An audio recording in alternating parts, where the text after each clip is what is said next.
ओम नमः शिवाय। सावन पुत्रदा एकादशी को व्रत रखने और भगवान विष्णु की पूजा करने की परंपरा सदियों से चली आ रही है। इस व्रत को करने से पुत्र की प्राप्ति होती है। जैसा कि इसके नाम से ही समझ में आता है, सावन पुत्रदा एकादशी अर्थात सावन में इस एकादशी व्रत को करने से पुत्र की प्राप्ति होती है। इस वर्ष सावन पुत्रदा एकादशी का व्रत 27 अगस्त रविवार को है। धार्मिक मान्यताओं के अनुसार इस व्रत को विधि पूर्वक करने से भगवान विष्णु प्रसन्न होते हैं और पुत्र रत्न प्रदान करते हैं। धर्मराज युधिष्ठिर ने भगवान श्री कृष्ण से पूछा कि सावन के शुक्ल पक्ष की एकादशी को क्या कहते हैं, इस व्रत की विधि और महत्व के बारे में बताएं। तब भगवान श्री कृष्ण ने युधिष्ठिर से कहा कि इस एकादशी को सावन पुत्रदा एकादशी के नाम से जानते हैं। जो व्यक्ति सावन पुत्रदा एकादशी की व्रत कथा को सुनता है, उसे वाजपेय यज्ञ के समान फल की प्राप्ति होती है। इस व्रत की महत्ता को जानने के लिए सावन पुत्रदा एकादशी की व्रत कथा को अवश्य सुनना चाहिए। और इतना कहकर भगवान श्री कृष्ण ने युधिष्ठिर को पुत्रदा एकादशी की कथा सुनाई। इसमें राजा महिजीत को पुत्र रत्न की प्राप्ति किस प्रकार हुई, इस बारे में बताया गया है। तो चलिए हम सब भी सावन पुत्रदा एकादशी व्रत की कथा को ध्यान पूर्वक सुनते हैं। इस कथा को सुनने से पूर्व एक बात सुनिश्चित कर ले कि इस कथा को बीच में से नहीं छोड़ना चाहिए। यदि आप इस कथा को सुन रहे हैं तो कृपया करके इस कथा को पूरा सुनिए। तो चलिए शुरू करते हैं। द्वापर युग में राजा महिजीत का महिष्मती नगर पर शासन हुआ करता था। उन्हें राजपाट में धीरे धीरे अरुचि होने लगी, क्योंकि उन्हें कोई पुत्र नहीं था। राजा महिजीत का मानना था कि यदि पुत्र ना हो तो पृथ्वी और स्वर्ग दोनों ही लोग कष्टकारी होते हैं। राजा ने पुत्र प्राप्ति के लिए कई उपाय किए, लेकिन सफलता प्राप्त नहीं हुई। इससे वह दिन प्रतिदिन दुखी होने लगे और धीरे धीरे वह अपने राजपाट से विमुख हो रहे थे। एक दिन उन्होंने सभा बुलाई, जिसमें मंत्री, प्रजा, पुरोहित इत्यादि सभी शामिल हुए।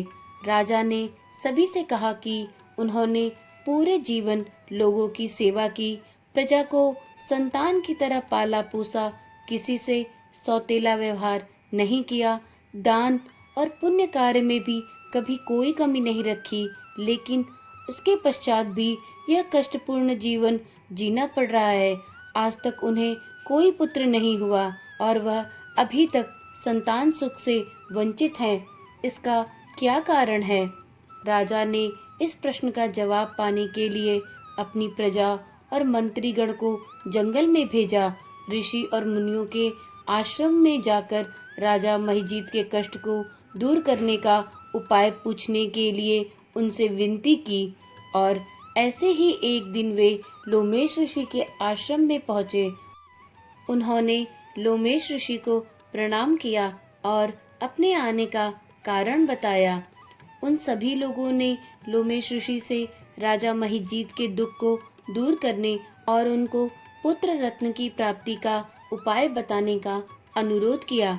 लोमेश ऋषि ने कुछ देर के लिए अपनी दोनों आंखें बंद कर ली, फिर आंखें खोली और बताया कि राजा महिजीत पूर्व जन्म में एक निर्धन वैश्य थे।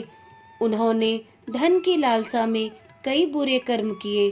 एक बार वह 2 दिनों तक भूखे प्यासे रहे। फिर एक तालाब के पास गए और वहां एक गाय पानी पी रही थी। उसे भगाकर खुद पानी पीने लगे। उनके इस पाप कर्म के कारण उन्हें इस जन्म में यह दुख भोगना पड़ रहा है। लोमेश ऋषि ने उन लोगों से कहा कि सावन के शुक्ल पक्ष की एकादशी आने वाली है। उस दिन तुम सब व्रत रखो, विधि पूर्वक पूजा पाठ करो और रात्रि जागरण करो।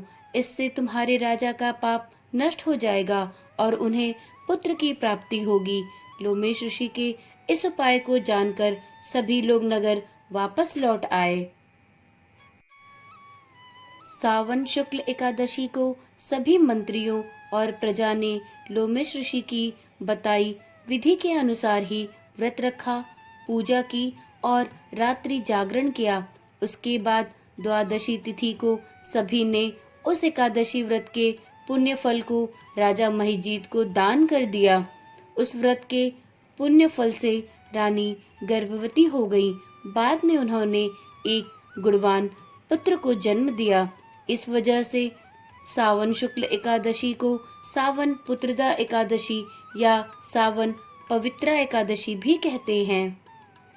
जो व्यक्ति सावन पुत्रदा एकादशी की व्रत कथा को सुनता या सुनाता है, उसके सभी पाप नष्ट हो जाते हैं और वह पृथ्वी पर सुख भोगता है और मृत्यु के बाद स्वर्गलोक में स्थान पाता है।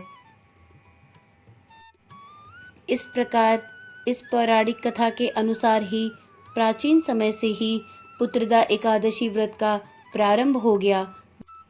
ऐसी मान्यता है कि यदि कोई दंपति संतान सुख से वंचित हो और वह यह पूजा बहुत ही श्रद्धा भाव से करे, पूरी निष्ठा से इस व्रत को रखे और कथा सुने, तो निश्चित ही भगवान विष्णु की कृपा से उसे पुत्र रत्न की प्राप्ति होना सुनिश्चित हो जाता है। पुत्रदा एकादशी व्रत की कथा यहीं पर समाप्त होती है।